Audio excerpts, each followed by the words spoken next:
Bamabhida ke bazalwane once again namhlanje umphambi wenu baba lekhaya omunye ubaba lekhaya angena kuphela baba lekhaya.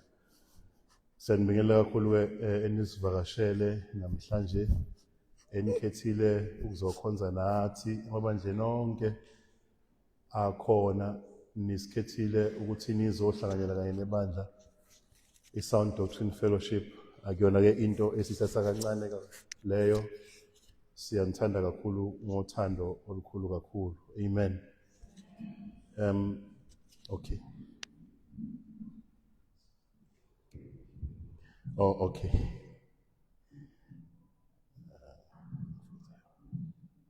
It's too close. Ngiyabonga kakhulu, ngiyabonga Dihoni. Nifika namhlanje sisosontweni lesithathu la siqale khona emasontweni amabili adlule, siqala khona isifundo sethu encwadini eyisiprofetho somprofethi uIsaya. Sibuka umyalezo weevangeli, umyalezo okhuluma ngensindiso, umyalezo okhulunya ngokuhlengwa, umyalezo walabo abazokholwa izwi likaNkulunkulu ukuthi impela likhuluma nabo. Amen. Sibonile ke emasontweni adlule, ngizwe echo bazalwane. Sibonile emasontweni adlule la siqale khona sifunda yoncwadi kaIsaya 53. Siqale sabuka kusukela evesini lokuqala sifunda ukufunda kwethu kuqala from verse 1 kuya ku verse 11. Emavesini ke esiwabukile ngesonto edlule noma izinto esizibukile emasontweni lawo amabili edlule, sibone izinto ezikhuluma ngabantu abachitha isu nohlelo lukaNkulunkulu lokubasindisa. Saphinde futhi sabona uNkulunkulu endaweni yezoni eletha umuntu ozongena abe inceku yakhe, indodana yakhe ezelwe yodwa, ingene ime endaweni yezoni. Amen. Sikubukile lokhu ngamasonto lawa adlule ukuthi abantu abebefanele ukuba kule ndawo noma abantu okufanele go through lobu buhlungu, abantu ababonile ababezoni. Sibona lenceku kaNkulunkulu noma indodana kaNkulunkulu ngokwezwi kaNkulunkulu neqiniso elithi engena sona. Amen. Kodwa uNkulunkulu uletha yona njengomhlatshelo nenani ekumele likhokhelwe libe inkokhelo yalabo abonile. Sabuka incwadi kaGenesis chapter 2 la uNkulunkulu eyala khona umuntu, emyala uNkulunkulu ukuthi umuntu embeke ensimini yase-Edeni, wathi umuntu ungadla kuzona zonke izihlahla ezikhona, kodwa uNkulunkulu useyamyala umuntu ukuthi ungadli esihlahleni noma emthini ophakathi nensimi, ngoba lo muthi umuthi wokwazi ukuhlukanisa okuhle nokubi. Ngokuqhubeka siyabona umuntu ukolozela izwi likaNkulunkulu, ulalela isitha esiyinyoka, umuntu uwela esonweni, udla la uNkulunkulu ethe akangadli khona. Kodwa uNkulunkulu emyala umuntu uthe mawudlile kulo muthi noma kulesi sihlahla esiphakathi nensimi niyokufa nokufa. Sabuka uNkulunkulu eqhubeka nalento, sibuka incwadi yamaRoma chapter 6 verse 23 uthi uNkulunkulu inkokhelo yesono ke ukufa. Amen. Ngoba ngenxa yesono kumele kube khona igazi elichithekayo, kumele kube khona ukufa okwenzakalayo. Amen. Siyabona uNkulunkulu ukuthi uNkulunkulu akasiyeki isono kodwa uNkulunkulu uyasahlulela isono. Amen. So ke namhlanje na ke sibuka leyo nto, sibuka lenceke kaNkulunkulu ngenxa yezono zabantu. uNkulunkulu uletha yona ibe inkokhelo nenhlawulo yezono zabantu bonke. Uma ufunda incwadi kaIsaya uyabona ukuthi umyalezo wevangeli lensindiso. uNkulunkulu indlela afuna labo abafundayo noma labo abasizwayo lesi siprofeto bayibambe lento, bayi-understand ukuthi insindiso uNkulunkulu ufuna ukuthi ayilethe ngalendlela kubantu. Iyona nsindiso uNkulunkulu ayamukelayo nayilethayo kubantu babayikholwe bahambe kuyo. Amen. Namhlanje la ke sibuka ke lenceke kaNkulunkulu iyiswa ekufeni, iyahlushwa, iyashawa. Lithi izwi kaNkulunkulu Isaiah 53 verse 7 lithi kodwa azange uyuvule umlomo wayo. Amen. Sizobona ukuyithoba nokuyinikela kwalenceke kaNkulunkulu ukuze icebo likaNkulunkulu lifezeke. Amen. Ngicela ukufundela nje verse 7 kaIsaiah 53 bamadondo mekhona la. Isaiah Verse 8 ufundisa. Isaiah 53 Verse 7 to verse 8. verse 7. Amen. Yacindezelwa, yahlushwa, kodwa ayivulanga umlomo wayo. Njengewundlu liyiswa ekuhlatshweni, nanjengemvu ithule phambi kwabagundi bayo, ayivulanga umlomo wayo. Uma ufunda iTestament elisha, incwadi yezenzo, uyakhumbula umthenwa waseTopiya, yamkhumbula? It is the very same scripture lesi akade sifunda nakehlangana nompostoli. Uyamchazela uPhilip ukuthi no, le ofunda ngayo ufunda exactly umthenwa lamazwi kade wafundwa kumadondo athi yacinezelwa, yahlushwa kodwa ayivula ngomlomo wayo. Uthi njengewundlu liswe ekuhlatshweni, njengemvu ithule phambi kwabagundi bayo, ayivulanga umlomo wayo.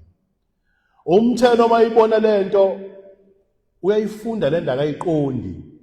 Useyasuka uPhilip useyichaza, nginika ibackground lento. We understand the Testament elisha ukuthi ikhona nakhona. Amen. Uma eyichaza lento uPhilip ukhuluma ngomyalezo wensindiso, ukhuluma ngevangeli.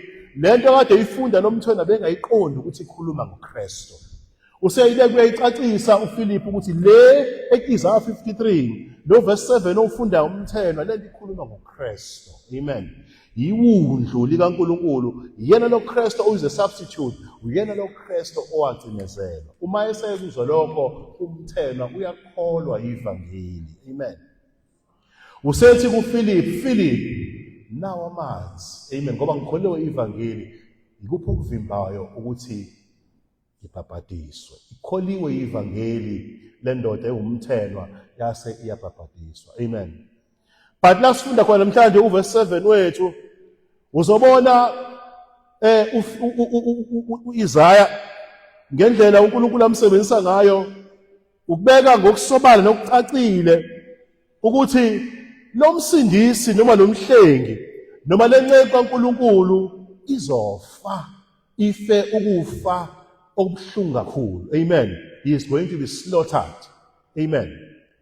Akona nje ukufa lokujwayelekile oke kwabonakala before, kodwa lenceke kaNkulunkulu aletha ngayo insindiso nokuhlengwa kwezoni ayizofa ukufa okumnandi noma ukufa okujwayelekile, lokufa ukufa okubuhlungu kakhulu, where is going to be slaughtered and is going to be butchered. Amen. Kulokuhlatshwa kwakhe, kulokuhlushwa kwakhe, kulokufa kwakhe, lithi izwi kaNkulunkulu akazange uvule umlomo wakhe. Amen. Umprofethi uIsaiah, khumbula mekhuluma ngalesi sikhathi ukhuluma nesizwe samaJuda. AmaJuda le imagery noma lento lesithombe umprofethi uIsaiah abachazela sona noma bapendela sona esebenzisa isithombe semvu yinto vele abayiqondayo because labantu khumbula bafuyile banazo izimvu emakhaya. Bayisebenzisile izimvu beyihlaba ukuthi badle bathole inyama kuzona. Bayisebenzisile futhi izimvu bayigunda. So umprofethi uIsaya uma ngabe echaza lento esebenzisa lesi sithombe semvu engawuvulanga umlomo kodwa ihlatshwa lemvu futhi engawuvulanga umlomo noma seyiphambi kwabagundi bayo bayayiqonda lento ukuthi nayi lento ekukhulunywa ngayo lo okukhulunywa ngaye wayethobile kakhulu. Amen. Uthi ayizange uvule umlomo wayo. So ke lamaJuda noma labantu ababhalelayo noma labantu akhuluma nabo uyabayi-understand lento because bayibonile izimvu zihlatshwa beyihlaba bona ukuthi ziyathula. Amen. Bayibonile futhi izimvu beyigunda ukuthi aziwuvula umlomo ziyathula zizithole. Nalenceka kaNkulunkulu ithe ihlatshwa, ithe ihlushwa, ithe ibulawa azange uvule umlomo wayo.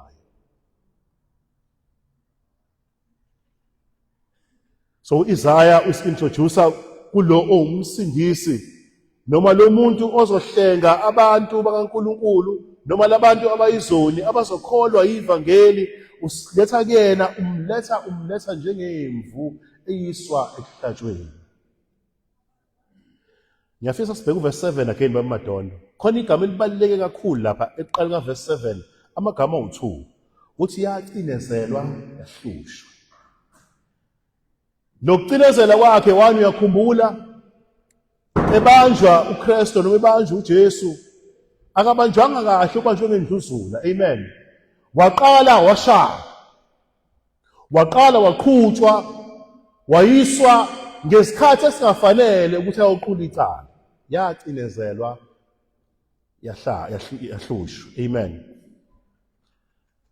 Chapter 2 verse 14 ngifuna ufunde kwamadondo uyi-understand lento leli gama akhuluma ngalo uIsaya lokucinezela le-oppression noma leli gama le-affliction ukuthi ukhuluma ngani. Isaiah 52 verse 14 the previous chapter.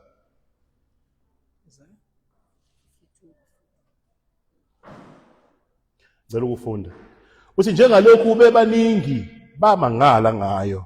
Ukhuluma ngobani? Ngenceka kaNkulunkulu, in this case uKristu. Uthi bamangala ngayo ubuso bayo babonakele kunoba bathi he was disfigured. Why bazalwane? Because ngesikhathi bembamba they dealt with him. Ngesikhathi bemqhuba bemisa bahlulela bahlukahlukene bamshayile uKristu. Amen.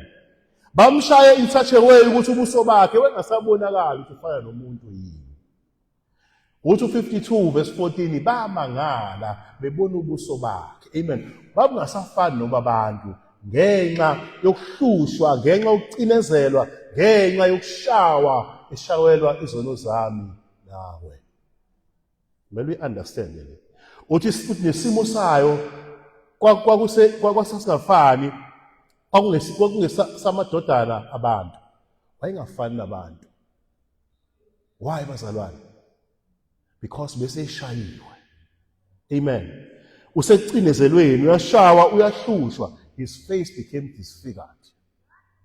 Negazi eligcwele ubuso bakhe eshawa, umqhele ekhanda lakhe ofakwe wona omeva. Abadili ngendlela eright nalo muntu bamshaya because bayamzonda vele. Amen. Bamshaya isache way ukuthi abamshayi ngendlela abangashaya ngayo umuntu ophilayo. Amen. Bamshaya because abamfuna uKristu. Amen. Bamshaya ngenxa yezono zami nawe. Icebo likaNkulunkulu ukuthi inceku yakhe idlule kona konke lokubuhlungu, lokushawa, lokungabonakali bobuso bakhe, leligazi eligobhozayo kuyena because kwakuhlengwa mina nawe. Lithi zikaNkulunkulu kona konke lokho ayuvulanga umlomo wayo. Amen. Uma uzobheka abanye abafundi beBhayibheli bekhuluma ngalokuhlushwa kwale ndodana kaNkulunkulu ngenceka kaNkulunkulu bathi induku noma ama-caves abanye babaveze ubona kuvezwa iy'tswebhu kumafilimu adlala ku-TV, but in actual fact bathi ama-caves noma induku ayishawa ngako kwakunamathambo ilwane ey'file athi ijila ayifakwe khona so that uma eshaya uJesu isuke nenyama emzimbeni. Ingakho 52:14 ukuthi nesimo sayo sasingafani namadodana abantu. Ngenxa yobuhlungu nokushawa nokuhlukunyezwa yonke into ebuhlungu eyenzela kuKristu, his face was disfigured, his body brutally beaten, eshawa kaninginingi, eshawa abantu abamzondayo. Amen. Kodwa kwakuyicebo likaNkulunkulu ngami nawe. Shawa isikhumba siyaxibuka mamithi. That was cruel. Gcwele igazi lomuntu. Kumele uyiqonde lento uhleli lami ukuthi usindisiwe. This was the price that was paid. Yixabiso leli elakhokhelwa, inhlawulo leyesono eyakhokhelwa yami nawe sizoni ukuthi inceke kaNkulunkulu ishawe kanjena, ihlushwe kanjena, ife lokufa eyakufa. Mawuthi usindisiwe, ukuthi uyakholwa eNkosi ethu uJesu Kristu. This is him. Mawamukela ivangeli, understand ukuthi ivangeli lezana lezi inhlupheko lezi. Uma uzoshunyayezwa utshela ukuthi ivangeli liza nezinto ezimnandi, ivangeli liza nezinto ezinhle. That is wrong. Uma umntwana kaNkulunkulu usindisiwe, nali ivangeli ngoKristu washawa. Noma wenza isono, understand lokhu, the price that was paid for sin. Noma kufika ukulingeka ufuna ukuwela esonweni, khumbula, this was the price that was paid for you. Umzimba wakhe uhlatshwa, eshawa kabuhlungu, ugobhoza igazi ngenxa yakho nami. Amen. Akuyona abazalwane into kumele siyibuke le sidlule kuyona. Kodwa ngiyamthanda uIsaya uthi kona konke lokhu uKristu wavala umlomo wakhe. He remains silent. Why? Because kwakuyicebo likaNkulunkulu ukuze kusindiswe mina nawe. Umuntu wala emhlabeni uma edlula ubuhlungu engavela give up athi no ways, I cannot bury the sins of this world. Uma nithi angithwale lezo zalabantu bakuthi sisana lobuhlungu athi no ways. Amen. Kodwa lo Kristu wavala umlomo wakhe. Amen. Ngenxa yothando, isho njalo izwi kaNkulunkulu. Ngenxa yothanda ayinalo ngathi uNkulunkulu wanikela ngalo Kristu.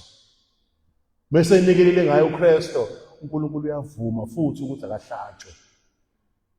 Udatshula umzimba wakhe aze afe ukufa kwesiphambano, kodwa eyithobile ethule. Amen. Uvumela yonke into abayenza kuyena. Uvumela wonke ukuhlushwa loKristu okuza kuyena. Bonke ubuhlungu yabamukela yabuvumela. Lithi izwi kaNkulunkulu ayizange zisho lutho, he remains silent. Azange azawuvula umlomo wakhe. Kuverse 7 usho kabili. Usho ekuqaleni ukuthi azange azawuvula umlomo wakhe, ekugcineni uyasho ukuthi kona konke sekwenzekile, ehlushwa, eshawa, kwenzeka konke lokucinezelwa. Uthi kodwa azange azawuvula umlomo wakhe. You must understand this, bazalwane. Uthando uNkulunkulu abe nalo ngami nawe. But what do we do thina? Senze njani bazalwane? Sifike sisindisiwe. Amen. Bese siphila njengamadimoni. Sithi sisindisiwe, siphile njengezwe. Kungene ngapha kuthina, uphume ngapha and forget this price that was paid. Xabiso eliphezulu kakhulu. Amen. Lithi izwi kaNkulunkulu wathula njengemvu. Yisaphi? Iswe ehlatshweni. Amen.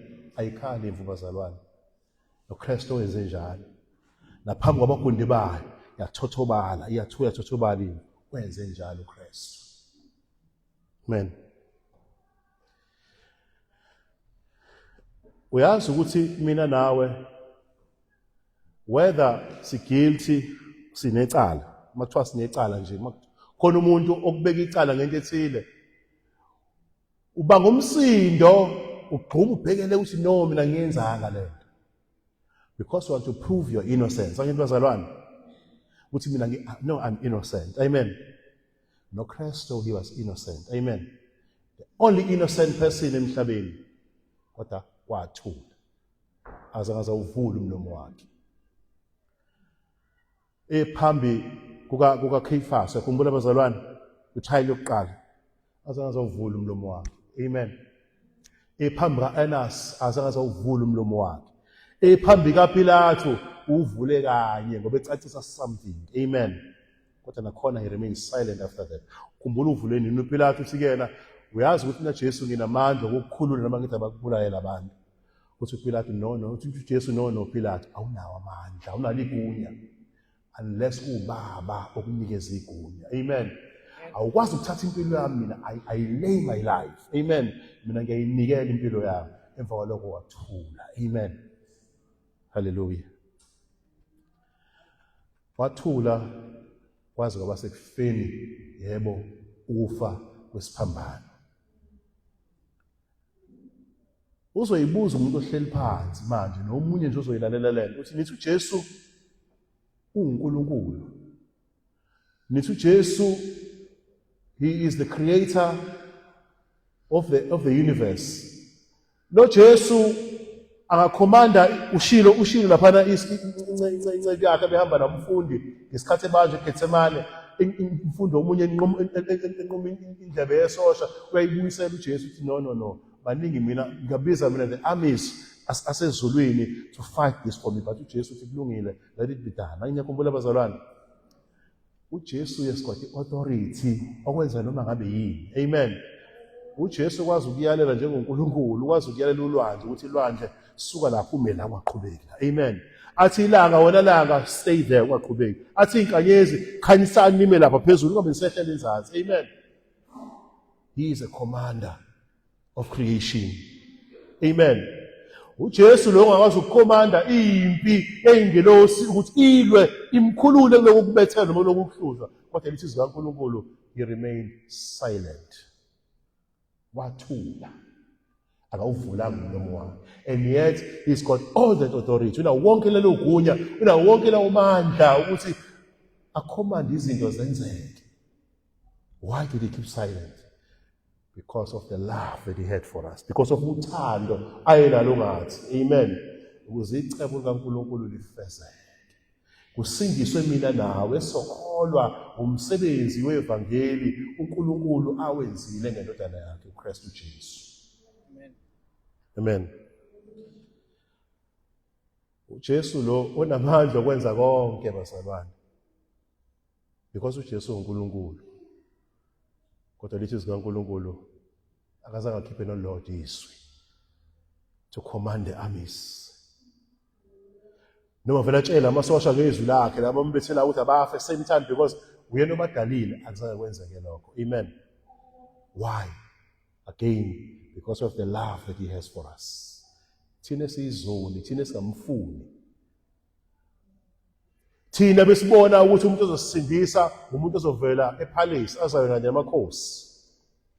Thina besifuna a different Messiah. Amen. Sifuna indlela zethu, ukuthi sonke besidukile njengezimvu sifuna okwethu. Sifuna indlela zethu thina zokusindiswa. Amen. Uma ngewona amadlozi ufuna ukusindiswa ngokunye. Amen. Uma ngelona ibandla lakho khoyelwa kulona ibandla lesinsindiso, umchitha uJesu umbeke ngaphandle, ufuna ukusindiswa ngokunye. Amen. Uyamchitha lo Kristu oletha insindiso ngoba nifuna ukusindiswa ngendlela yini. Verse 8 Pamadondo. Verse 8. Yasuswa ecindezelweni nasekwehlulelweni. Ngubani esizukulwaneni sayo owacabanga ukuthi yanqunywa ezweni labaphilayo? Ishayiwe ngesiphambeko sabantu bami na? La umbhali Isaya ubeka ngokusobala nokucacile. Ukhuluma ngokufa nokubulawa kukaKristu. Amen. But ekhuluma ngokufa nokubulawa kaKristu uyakuchaza futhi bheka futhi verse yasicelezelweni nasekwahlulelweni ngubani esizukulwaneni sayo owacabanga ukuthi yanqunya ezweni ukufa lokho elabaphilayo busithi ke ishayiwe balekele lebazalwane ishayiwe ngesiphambeko sabantu bami na wafela nini bakuJesu bazalwane izono zami nawe amen akahlushwanga ehlushela izono zakhe akashawanga eshawela izono zakhe kodwa ushawela izono zami nawe waze wafa efela izono zami nawe amen uJesu ufile khumbula into esisho last week ufile wafa endaweni yabantu abayizoni he became a substitute uvese ichaza lokho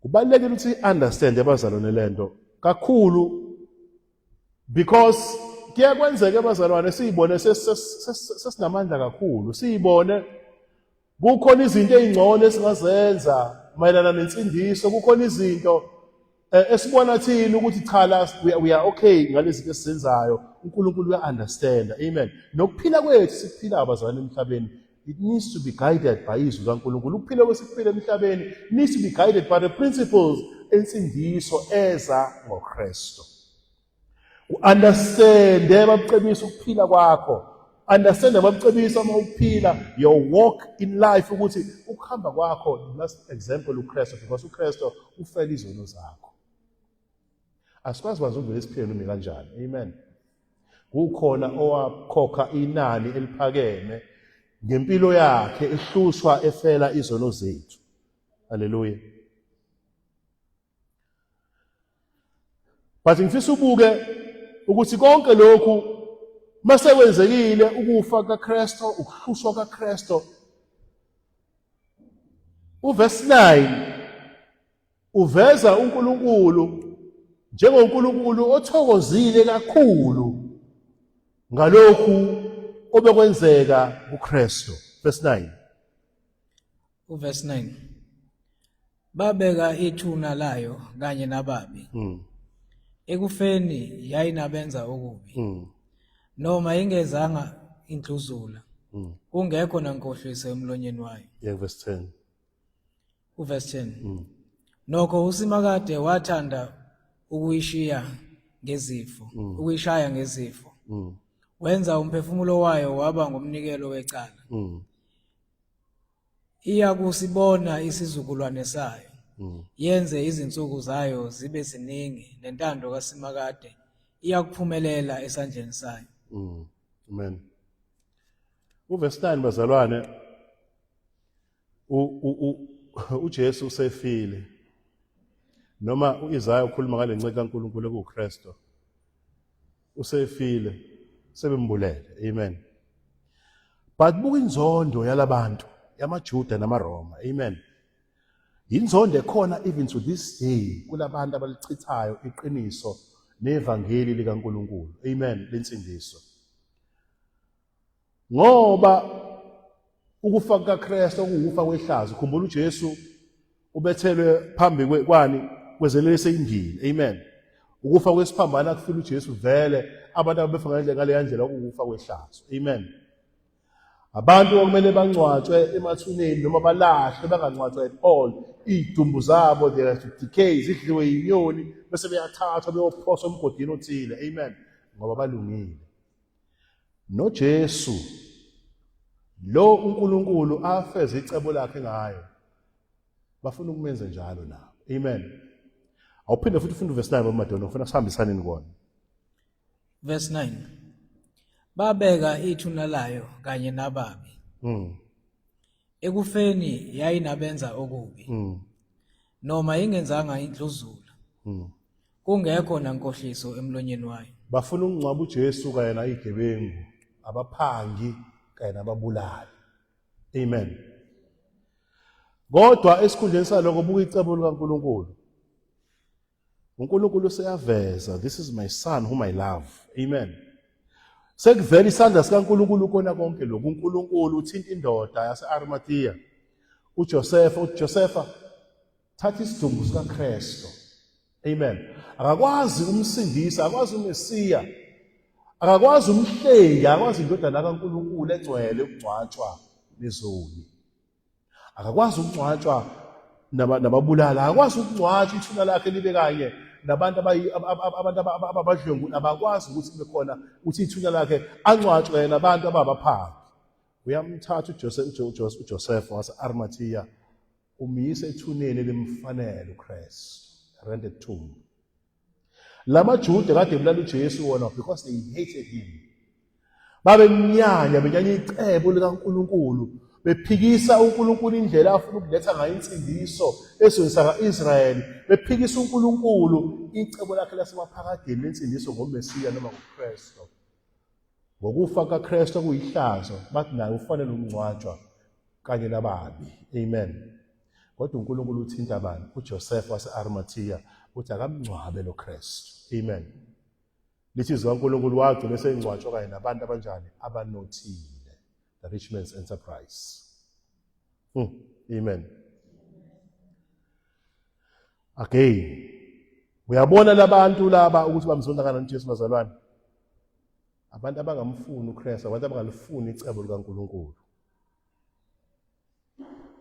Barejecta insindiso. Even esefile uJesu. Amen. Bamnyanya. Bachitha ivangeli. It's the same thing even to this day. Amen. Baningi abantu abamnyanyayo uKristu. Baningi abantu abangamfuni uJesu, baningi abantu abangayifuni insindiso ngoba iza ngoKristu. Baningi abantu abafuna ukuya kuNkulunkulu ngeindlela zabo. Uthi uJesu kuMatthew chapter 7 verse 13, uthi uJesu ukhuluma abantu abakholiwe, uthi ngenane ngesango elinjani? Elincinyane. Amen. Athi ngoba isango njani libathi, nendlela injani inkulu. Athi baningi abangena kuyo, kodwa leyo ndlela yakhe iya ekubhujisweni.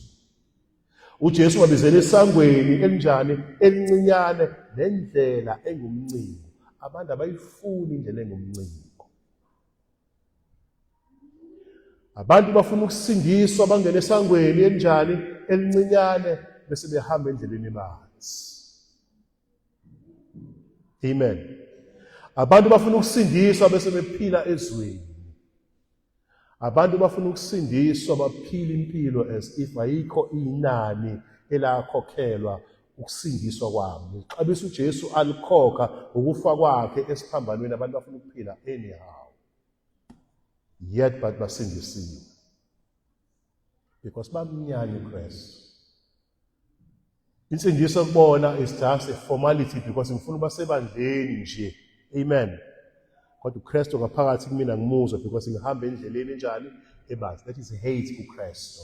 Because uJesu uma umthanda umzalwane usindisiwe, uma ngabe kubiza uJesu athi ngene esangweni elincinyane, uzohamba ngendlela enjani? Engumncingo. Because you love him, because uyena okubizile, wakubizela endaweni, wakubizela esangweni enjani? Elincinyane, uzohamba endaweni enjani? Engumncingo. Awuhambe esangweni, awungena esangweni elincinyane bese uhamba endleleni engumncingo. Umthanda uKristu. Amen. Bekuveseni ngoMadonde.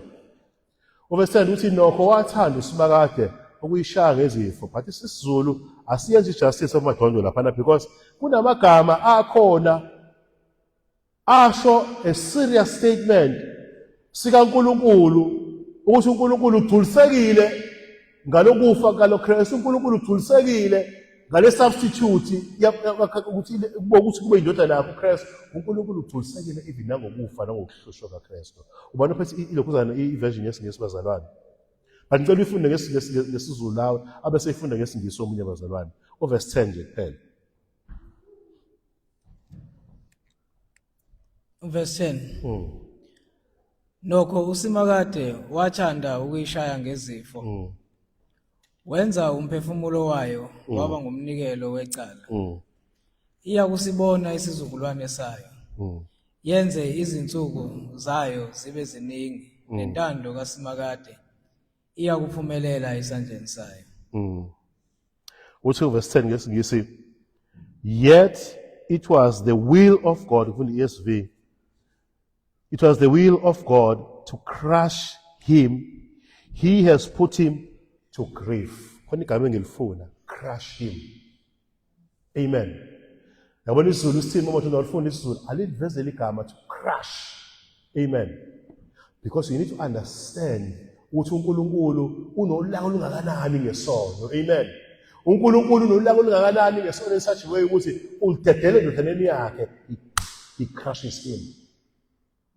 Amen. Funda ngesiZulu uzolizwa futhi aliyenzi justice bazalwane isiZulu.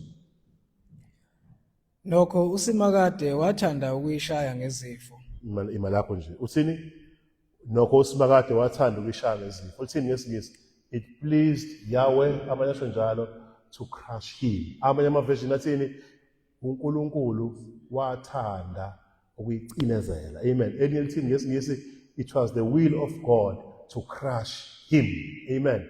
Kwakuyintando kaNkulunkulu ukuyicinezela indodana yakhe. AmaRoma, amasosha amaRoma namaJuda bacabanga ukuthi bona babulala uKristu. Amen. But it was the will of God abayenza. Amen. uNkulunkulu ovumile lendodana yakhe to crush him. Bulaka kaNkulunkulu bazalwane. Udedela phezulu indodana yakhe ngenxa yani yobubi babantu nangenxa yesono. God crushes his only son. Akafufa nje okuhle nokwamukelekile. Kepha uNkulunkulu crushes him. Omunye ubaba kwaMalana ekhuluma indaba ukuthi ucrush wenza illustration enhle kakhulu ukuze uyi-understand le nto ukuthi yini to crush wabovezi. Uthi uma ubona ikokorosho emzini wakho lihamba wenza into eyodwa, uthatha isicathulo madlameni ulijaha ikokorosho bese uyalishaya ulihlifiza. Amen. That's what God did to his son. Yona into uNkulunkulu ayenzile endodaneni yakhe leyo. Amen. Amen. uNkulunkulu crush him, wayihlifiza indodana yakhe ukuze yona ibe umhlatshelo ophelele nofanele wezono. Amen. But ngifisa ukuthi sibuyelele eTestamenteni elidala. Ke sikhathanise lento uNkulunkulu indodana yakhe lena uKristu ezelwe yodwa. uNkulunkulu wenza lokhu kuyona. He crushes him, uyambulala, uyamhlifiza. And uNkulunkulu uyavuma ukuthi aze afe, yes. But indodana kaNkulunkulu ezelwe yodwa.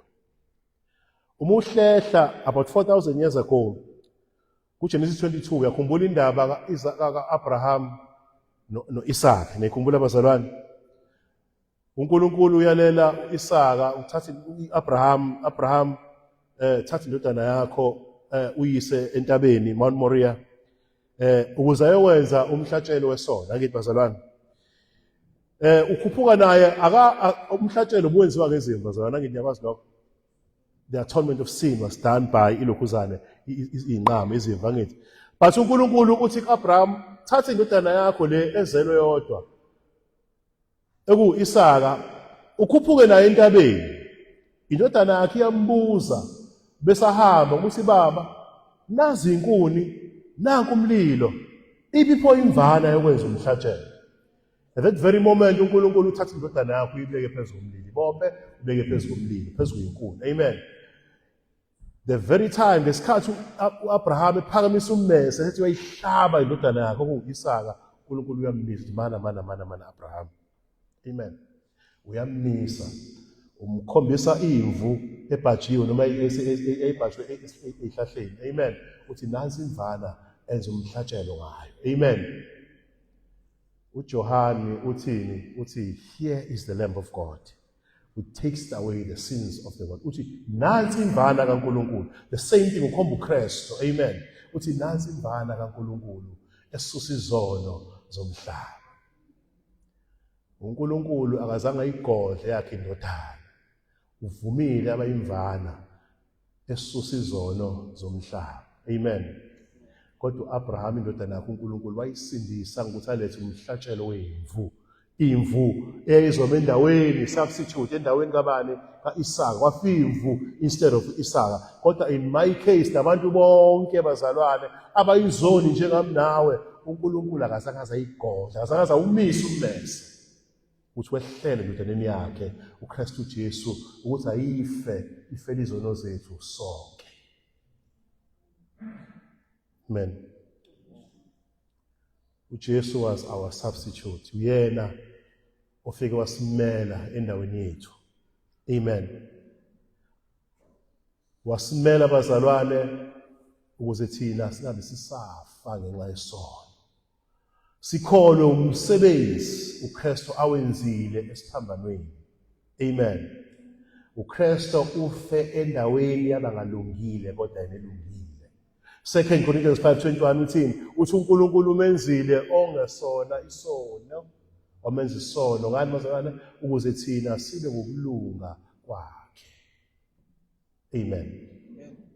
Yilokho uKristu noma lokho uNkulunkulu akwenzile endodana yakhe. He did not spare his son. Akazange sayigoli indodana yakhe bazalwane.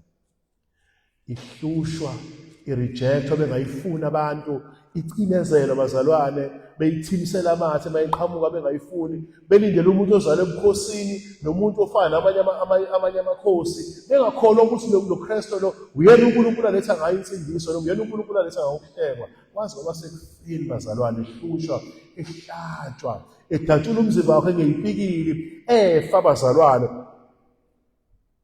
Kwazi ngoba sekufeni ekugcineni bazalwane. Kodwa nali ithemba esinalo. uKristu wavuka. Amen. Yilo lathemba esinalo ukuthi uNkulunkulu wamvusa uKristu. Amen. Jesu wavuka ukuze mina nawe esikholwa uKristu, esikholwa ivangeli, singabe saziphilela thina. Amen. Kodwa siphile kuye. Amen. Nkosi ngibusise asikhuleke.